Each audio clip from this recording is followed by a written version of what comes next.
எல்லோருக்கும் வணக்கம். என்னோடய லைஃப் ஸ்டோரி சொல்லிக்கிட்டு இருக்கிறேன். ஸோ இப்போ டிரைவர் வேலையிலேருந்து நான் வந்து ட்ரெயினராக எப்படி மாறுறேன்னா, நான் விளையாண்டுக்கிட்டு இருந்த ஒரு லோக்கல் கிரிக்கெட் டீமுக்கு வந்துட்டு தி ஸ்குவாட் அப்படின்ற ஒரு ஃபிட்னஸ் கம்பெனி அப்போ ஸ்டார்ட் பண்ணியிருந்தாங்க. ஸோ அங்கே பார்த்தீங்கன்னா எனக்கு தெரிஞ்ச அண்ணா ஒருத்தவர் வேலை பார்த்துக்கிட்டு இருந்தார், ஆசிஃப்னு. அவர் மூலமாக என்ன பண்ணுறேன்னா, நான் அங்கே ஒர்க்கில் ஜாயின் பண்ணுறேன். ஸோ அங்கே தான் நான் ஃபிட்னஸ் வந்து நான் கற்றுக்கிற ஆரம்பிக்கிறேன். அங்கே எனக்கு எவ்வளோ ஹெல்ப் பண்ணாங்க, நிறைய ஹெல்ப் பண்ணாங்க. அவங்க எனக்கு படிக்கிறதுக்கு நிறையா உதவி பண்ணாங்க, அதாவது ஃபிட்னஸ் ரிலேட்டடாக. பட் அங்கேயும் என்னால் என்ன பண்ண முடியலன்னா, என்னால் சரியாக வேலை செய்ய முடியல.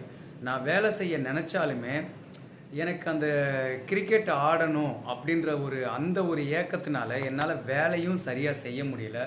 பட் அவங்க எனக்கு கொடுக்குற அந்த ஒரு ஆப்பர்ச்சுனிட்டியை என்னால் கிராப் பண்ணவும் முடியல. ஸோ ரெண்டாம் கட்ட மனசிலாகவே நான் இருந்துகிட்டு இருந்தேன்.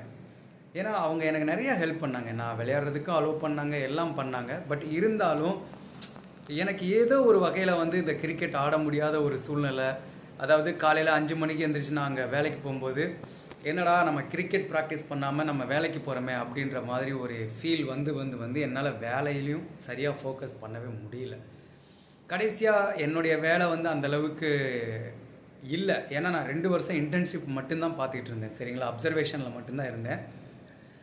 ஸோ நானும் பெருசாலாம் சொல்கிற மாதிரி வேலையெல்லாம் செய்யலை. ஸோ கடைசியாக பார்த்தீங்கன்னா கம்பெனி வந்துட்டு என்னை என்ன பண்ணுறாங்கன்னா வெளியில் அனுப்புகிறாங்க. ஸோ யோசிச்சு பாருங்கள், சென்னையில் ஒரு 10,000 ரூபா சம்பளம் இருந்துக்கிட்டு இருந்துச்சு எனக்கு. அதுக்கப்புறம் பார்த்தீங்கன்னா சடனாக ஒரு 5 மணிலேருந்து எனக்கு வேலையும் கிடையாது இங்கே, சரிங்களா? இந்த மாதிரி ஒரு சூழ்நிலை அப்போ நடந்துச்சு. வேலையும் சரியாக பார்த்துருக்கலாம், ஆனால் என்னால் பார்க்க முடியலை. ஏன்னா கிரிக்கெட் ஆட தானே வந்திருக்கிறோம், நம்ம என்னடா அப்படின்னு சொல்லிட்டு என்னால் வேலையிலையும் ஃபோக்கஸ் பண்ண முடியல. ஸோ இதுதான் வந்து ஃபிட்னஸ் ஸ்டார்ட் ஆன கதை. அதுக்கப்புறம் பார்த்தீங்கன்னா இந்த ஃபிட்னஸ் ஜேர்னியில் இருக்கும்போதே என் லைஃப்பில் வந்துட்டு என்ன பண்ணுறாங்க, என்னோடய ஒய்ஃப் வந்து வர்றாங்க.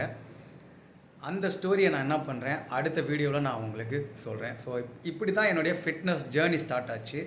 அதுக்கப்புறம் நான் வந்துட்டு தமிழ்நாடு ஸ்போர்ட்ஸ் யூனிவர்சிட்டியில் போயிட்டு diploma gym and fitness instructor கோர்ஸை வந்து நான் முடித்து அதுக்கப்புறம் என்ன பண்ணுறேன், நான் ஃபிட்னஸ் ட்ரெயினராக மாறுறேன். ஆனாலும் ஃபிட்னஸ் ட்ரெயினராக மாறலை. ஃபிட்னஸ்லேருந்து நான் வெளில வந்தோடனே திரும்பவும் கால் டாக்ஸி டிரைவராக நான் என்ன பண்ணுறேன், வேலையை ஸ்டார்ட் பண்ணுறேன். ஸோ இந்த கால் டாக்ஸி டிரைவராக நான் வேலையை ஸ்டார்ட் பண்ணதுலேருந்து எந்த மாதிரி என் லைஃப் இருந்துச்சு அப்படின்றதையும் நான் அடுத்த வீடியோவில் சொல்கிறேன், என்னுடைய லவ் ஸ்டோரியோடு சேர்த்து. சரிங்களா?